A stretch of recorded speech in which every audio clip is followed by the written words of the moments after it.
Hello students, last लेक्चरला आपण section 18 हा जो सेक्शन होता तिथपर्यंत येऊन थांबलो होतो. Now in today's lecture we are going to cover the provisions of section 18. Section 18 च्या प्रोव्हिजन्स आता आपण लेटेस्ट रिकॅप्च्युलेट हा जो चार्ट्स लिहिलेला आहे इन्स्टिट्यूटने आपल्या मॉड्यूलच्या एंडला त्या समरीवरून स्टडी करणार आहोत, कारण हे चार्ट स्टडी करण्यासाठी खूपच चांगले आहेत. ऍक्च्युली मी एक चार्ट प्रिपेअर करत होतो, बट तो चार्ट केल्यावर लक्षात आलं की अरे हा चार्ट जास्त चांगला आहे. So we will learn with this chart, कारण अंडरस्टँडिंग पर्पज साठी सोपं पडेल. कारण थोडं कधी कधी काय होतं की बेअर टेक्स्ट आणि रूल्सच्या प्रोव्हिजन जे आहेत ना, ह्यामधून थोडं कन्फ्युजन होण्याची शक्यता असते. So come to page number 6.88, ज्या ठिकाणी आपण स्पेशल सर्कमस्टन्सेस जे आहेत ते स्टडी करू.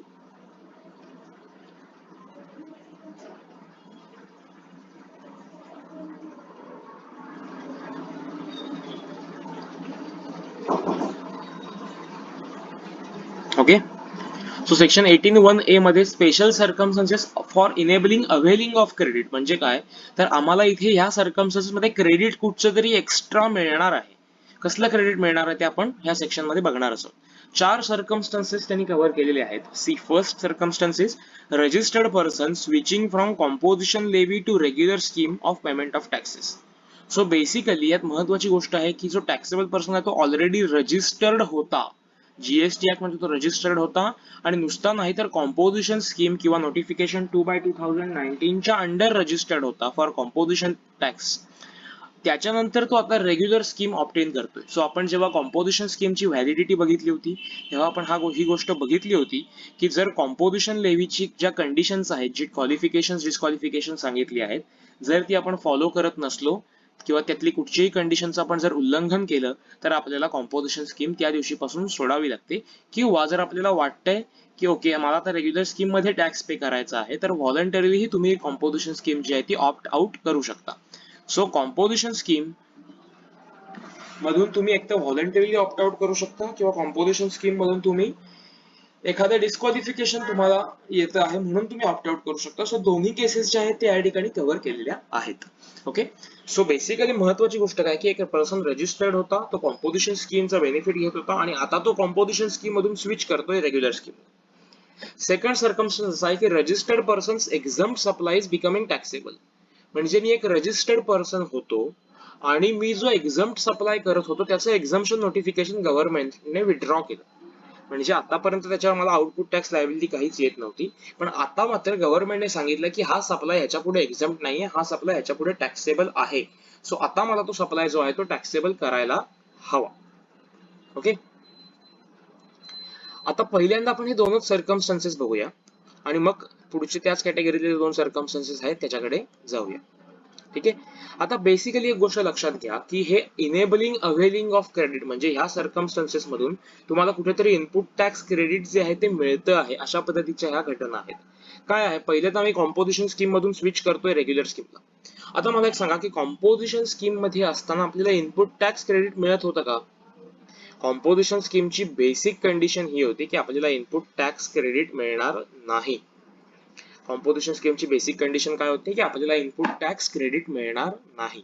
त्यामुळे जेव्हा आपण कॉम्पोजिशन स्कीम ऑप्ट इन केलेली आहे तेव्हा आपल्या कुठच्याही इनवर्ट सप्लाय वरती, मग तो इनपुट सर्व्हिसेस असतील, कॅपिटल गुड्स असतील किंवा इनपुट्स असतील, त्या कशावरचंही इनपुट टॅक्स क्रेडिट आपल्याला अवेलेबल होणार नाही. ओके, आता पुढची एक गोष्ट की मला एक सांगा की आपल्याला इनपुट सर्व्हिसेसचा स्टॉक करता येतो का? तुम्ही हे इकॉनॉमिक्स मध्ये 12वीला शिकला असेल की सर्व्हिसेसचा स्टॉक करता येत नाही. Services cannot be stocked. तुम्ही लेबरच्या फीचर्स बघितले असाल, तुम्हाला आठवत असेल, तुम्हाला जे land labour capital and entrepreneur हा जो चॅप्टर होता ज्याच्यामध्ये तुम्ही त्या लेबरचे जे फीचर्स बघितले होते त्यामध्ये हा पॉइंट होता की लेबर ही सर्व्हिस आहे, त्याच्यामुळे तो स्टॉक करता येत नाही. आणि anyway service is a intangible thing. So सर्व्हिसेसचा स्टॉक करता येत नाही, पण इनपुट्स आणि कॅपिटल गुड्सचा मात्र स्टॉक तुम्ही फिजिकली दाखवू शकता की ओके इतका इतका माझा क्लोजिंग स्टॉक गुड्सचा शिल्लक आहे आणि इतका इतका माझा कॅपिटल गुड्स माझ्याकडे आता शिल्लक आहेत जे आता डिटेरिओरेट झालेले नाही. ओके, सो आता काय सांगितलेलं आहे की कॉम्पोजिशन लेव्ही मध्ये जेव्हा मी होतो तेव्हा मला कसलंच इनपुट टॅक्स क्रेडिट मिळत नव्हतं, ना कॅपिटल गुड्सचं, ना इनपुटचं, ना इनपुट सर्व्हिसेसचं. आता मला सांगा की ज्यावेळी आम्ही आता रेग्युलर स्कीम ऑप्टेन करणार आहोत, जो आमचा कॉम्पोजिशन स्कीमचा लास्ट डे असेल त्या दिवशी आमच्याकडे काही कॅपिटल गुड्स आणि काही इनपुट्स शिल्लक असतील. इनपुट सर्व्हिसेसचा स्टॉक करता येत नाही, त्यामुळे आम्ही इनपुट सर्व्हिसेस दाखवू शकत नाही, पण इनपुट्स आणि कॅपिटल गुड्स मात्र शिल्लक असतील. सो आम्ही त्यावेळी असं सांगू शकतो की ओके, हे इनपुट्स आणि हे कॅपिटल गुड्स जे आहेत याच्यावरचा टॅक्स आम्ही गव्हर्नमेंटला पे केलेला आहे. कारण आपण परचेस करताना त्याच्यावर आम्ही टॅक्स आउटवर्ड इनवर्ड सप्लायवरती पे केलेला असणार आहे. तर ओनली थिंग इज त्याचे इनपुट टॅक्स क्रेडिट आपल्याला मिळत नाही. नीट लक्षात द्या. लक्षात येते काय मी म्हणतोय ते, की आपल्याकडे आपण जेव्हा ते परचेस केलेले आहे तेव्हा त्याच्यावरचं टॅक्स बर्डन आपण बॉर्न केलेलं आहे. कारण आपण आपल्या सप्लायरच्या थ्रू तेवढा टॅक्स पे केलेला आहे. द ओनली थिंग इज त्या इनपुट टॅक्सचं क्रेडिट आपल्याला मिळत नव्हतं, की जे आता रेग्युलर स्कीम मध्ये गेल्यावर आपल्याला मिळणार आहे. आता इथे टॅक्स पेअरचं आर्ग्युमेंट असं असतं की सर, एक गोष्ट लक्षात घ्या की ज्या वेळेला मी परचेस केला होता त्यावेळी मला इनपुट टॅक्स क्रेडिट मिळत नव्हतं. का मिळत नव्हतं? कारण मी आउटपुट सप्लायवरती 1% कन्सेशनल रेटने टॅक्स पे करत होतो. ऍग्रीड. त्यामुळे मला इनपुट टॅक्सचा बेनिफिट नव्हता. पण आज माझ्याकडे जे स्टॉक मध्ये गुड्स आहेत, ज्या दिवशी मी कॉम्पोजिशन स्कीमचा माझा लास्ट डे आहे, सो त्या दिवशी जे गुड्स आणि कॅपिटल गुड्स माझ्या स्टॉक मध्ये आहेत, आता इथून पुढे मी जेव्हा सप्लाय करणार आहे त्याच्यावर मात्र मी टॅक्स पे करणार आहे. म्हणजे आता हा स्टॉक जेव्हा मी सेल आउट करेन तो मी रेग्युलर स्कीम मध्ये सेल आउट करणार आहे. सो त्याच्यावरती मी रेग्युलर स्कीमच्या रेटने, म्हणजे जो काही 5, 12, 18, 28 जो काही ऍप्लिकेबल रेट असेल त्या रेटने टॅक्स पे करणार आहे. मग मला ह्याचं इनपुट टॅक्स रेट अवेलेबल नको का व्हायला? ओके, मी काय म्हणतो की जे गुड्स मी परचेस केले होते आणि जे गुड्स आतापर्यंत मी सेल आउट करून टाकले त्याच्यावर मी कन्सेशनल रेटने टॅक्स पे केलाय, सो मला त्याच्यावर इनपुट टॅक्स क्रेडिट मिळता कामा नाही. पण जे गुड्स माझ्याकडे आजही स्टॉक मध्ये आहेत याचा अर्थ काय, की ते मी उद्या रेग्युलर स्कीम मध्ये गेल्यावरती रेग्युलर टॅक्स रेटने त्याच्यावर टॅक्स पे करणार आहे. मग मला त्याचं इनपुट टॅक्स क्रेडिट मिळायला हवं. आणि म्हणूनच ही प्रोव्हिजन ड्राफ्ट केली गेली की जर तुम्ही कॉम्पोजिशन स्कीम मधून रेग्युलर स्कीम मध्ये स्विच इन करत आहात, कॉम्पोजिशन स्कीम मधून ऑप्ट आउट करत आहात, तर कॉम्पोजिशन स्कीमचा जो लास्ट डे असेल त्या दिवशी तुमच्याकडे जी काही इनपुट्स शिल्लक असतील प्लस तुमच्याकडे जी काही कॅपिटल गुड्स शिल्लक असतील त्यावरचं इनपुट टॅक्स क्रेडिट तुम्हाला अवेलेबल होईल. लक्षात येत आहे? सो ही महत्वाची गोष्ट आहे की जी तुम्हाला लक्षात ठेवायला हवी. सिमिलरली आता registered persons exempt supplies becoming taxable supply. आता जेव्हा मी एक रजिस्टर्ड पर्सन आहे, बेसिक कंडिशन काय, तर मी रजिस्टर्ड होतो, म्हणजे मी अनरजिस्टर्डचा रजिस्टर्ड होत नाही, मी रजिस्टर्ड पर्सनच होतो. आणि मी जो सप्लाय करतो आहे तो एक्झम्प्ट सप्लाय होता. त्याच्यामुळे त्या एक्झम्प्ट सप्लाय साठी जी काही इनपुट कॅपिटल गुड्स मी परचेस केले होते त्याचा मला इनपुट टॅक्स क्रेडिट मिळणार होतं का? नव्हतं मिळणार. कारण सेक्शन 17 सबसेक्शन 1 सबसेक्शन 2 रूल 42 आपण ह्याच गोष्टी बघितल्या ना, की जर तुम्ही एक्झम्प्ट सप्लाय करण्यासाठी जर इनवर्ड सप्लाय कुठचाही प्रोक्युअर करत असाल तर तुम्हाला त्याचा इनपुट टॅक्स क्रेडिट अवेलेबल होत नाही. मग जर मी रजिस्टर्ड पर्सन होतो आणि मी इनवर्ड एक्झाम सप्लाय करत होतो तर त्या एक्झाम सप्लाय साठीच्या इनपुट्स आणि कॅपिटल गुड्सचं मला इनपुट टॅक्स क्रेडिट अवेलेबल होत नव्हतं. आता ज्यावेळी हा सप्लाय टॅक्सेबल होणार आहे तेव्हा जेवढं माझ्याकडे इनपुट्स आणि कॅपिटल गुड्स शिल्लक आहेत त्याच्यावरती मी टॅक्स पे करणार आहे. करेक्ट? कारण माझा आउटवर्ड सप्लाय आता टॅक्सेबल आहे म्हटल्यावर मला इनपुट टॅक्स क्रेडिटही मिळायला हवं. म्हणून ज्या दिवशी माझा सप्लाय टॅक्सेबल होईल त्याच्या आदल्या दिवशी माझ्याकडे स्टॉक मध्ये जे काही गुड्स इनपुट्स आणि कॅपिटल गुड्स शिल्लक असतील त्याच्यावरचं क्रेडिट जे आहे ते मला अवेलेबल होईल. आता बघूया की कसलं क्रेडिट अवेलेबल होत आहे. दोन सिनारिओ पहिले तुम्हाला कळले की एक तर मी कॉम्पोजिशन स्कीम मधून रेग्युलर स्कीम मध्ये स्विच करतोय, किंवा मी रजिस्टर्ड होतो आणि मी एक्झाम सप्लाय करत होतो आणि आता मात्र मी टॅक्सेबल सप्लाय, तो एक्झाम सप्लाय जो आहे तो आता टॅक्सेबल सप्लाय झालाय. ओके, नुसतं असं नाही की मी दुसऱ्या कुठचे तरी गुड्स घेतले आणि मी टॅक्सेबल सप्लाय सुरुवात केली. नो नो, जो सप्लाय मी एक्झाम सप्लाय करत होतो ज्याच्यासाठी मी इनपुट्स आणि कॅपिटल गुड्स परचेस केलेले होते, now that supply is becoming taxable supply. म्हणजे जो पूर्वी एक्झाम्प्ट होता आता गव्हर्नमेंट एक्झामचं नोटिफिकेशन विथड्रॉ केलं त्यामुळे तो टॅक्सेबल सप्लाय होतो आहे. करेक्ट? नाव क्रेडिट एंटायटल्ड ऑन. कसलं क्रेडिट मिळणार आहे? तर इनपुट्स, 3 प्रकारचे इनपुट्स आहेत. एक तर inputs as such held in stock, की जे गुड्स मी घेतले ते ऍज सच माझ्या स्टॉक मध्ये आहेत. Second thing, inputs content in semi finished or finished goods held in semi finished goods held in stock. म्हणजे काय, तर समजा माझ्याकडे वर्क इन प्रोग्रेस आहे, मी इनपुट्स परचेस केलेली आहेत, मी एक मॅन्युफॅक्चरर आहे. आता ती इनपुट्स ऍज इट इज काही नाहीयेत, म्हणजे समजा मी एक रॉ मटेरियल परचेस केलंय. ओके, सो काही बॉक्सेस त्या रॉ मटेरियलचे ऍज इट इज जसे मी परचेस केले तसे आहे, ते पहिल्या ह्याच्यामध्ये येतील, inputs as such held in stock.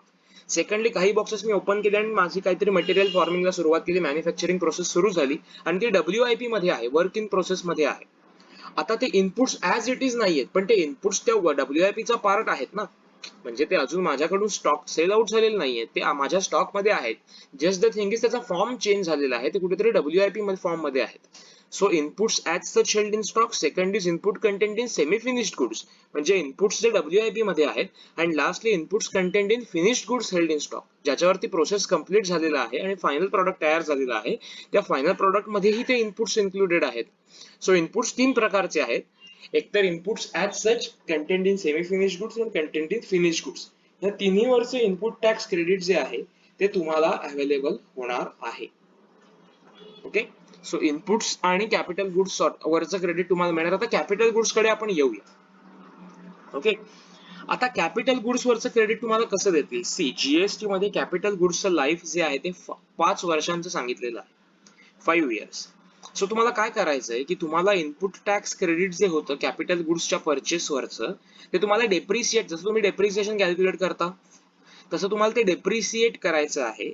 आणि मग डेप्रिशिएटेड व्हॅल्यू जी असेल त्या इनपुट टॅक्स क्रेडिटची, त्या इनपुट टॅक्स क्रेडिटची जी डेप्रिशिएटेड व्हॅल्यू असेल तेवढंच तुम्हाला अवेलेबल होईल. आता काय म्हटलंय बघा, capital goods in case of exempt supply becoming taxable, capital goods used exclusively for such exempt supply reduced by 5% per quarter or part thereof from the date of invoice. म्हणजे काय तर डेट ऑफ इनव्हॉइस पासून 5% per quarter or part thereof इतकं तुम्हाला जे आहे ते deduct करायचं आहे. से फॉर एक्झाम्पल मी 1 जानेवारी 2020 ला एक मशिनरी परचेस केली होती आणि 1 सप्टेंबर, एक्झाम्पल लिहूच या. ओके, सो 1 जानेवारी 2020 ला मी एक मशिनरी परचेस केली होती. लिहून का घेऊया म्हणजे ते जास्त क्लिअर होतं, अदरवाइज थोडा तो विषय समजायला थोडा हार्ड आहे.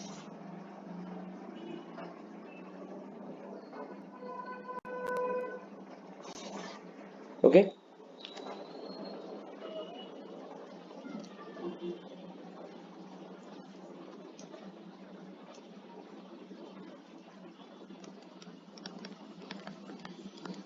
1 जानेवारी त्या मशिनरीची इनव्हॉइस डेट होती. त्याची व्हॅल्यू होती 10 lakhs, CGST 9%, 90,000, SGST 9%, 90,000. तुम्हाला सांगा टोटल ITC किती होतं? हे एवढं, CGST 90,000, SGST 90,000. करेक्ट. आता माझा जो आउटवर्ड सप्लाय होता तो एक्झम्प्ट होता, ज्यासाठी मी मशिनरी परचेस केली होती तो आउटवर्ड सप्लाय एक्झम्प्ट होता. सो मला त्याचं क्रेडिट मिळणार होतं काय मशिनरीचं? मी पार्टली नाही, मी फक्त एक्झाम सप्लाय साठीची मशिनरी यूज करतो, मग क्रेडिट मिळणार नव्हतं. तुमचा T2 होता हा किंवा T3 होता हा, करेक्ट. सो तुम्हाला ह्याचं क्रेडिट अवेलेबल नव्हतं. आता काय गंमत झाली की फ्रॉम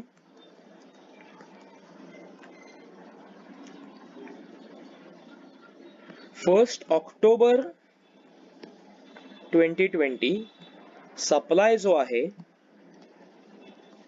तो टॅक्सेबल ट्रीट करण्यात आला. ओके, 1 ऑक्टोबर पासून हा सप्लाय जो मी एक्झाम समजत होतो आता टॅक्सेबल झालाय. म्हटल्यावर टॅक्सपेयर काय म्हणणार की ओके सर, माझा सप्लाय एक्झम्प्ट होता म्हणून तुम्ही मला क्रेडिट देत नव्हतात ना, मग आता माझा सप्लाय टॅक्सेबल झालाय, आता तुम्ही मला त्याचं क्रेडिट दिलं पाहिजे. गव्हर्नमेंट म्हटलं ओके, सेक्शन 18च्या अंडर आम्ही तुम्हाला ते अवेलेबल करून देऊ.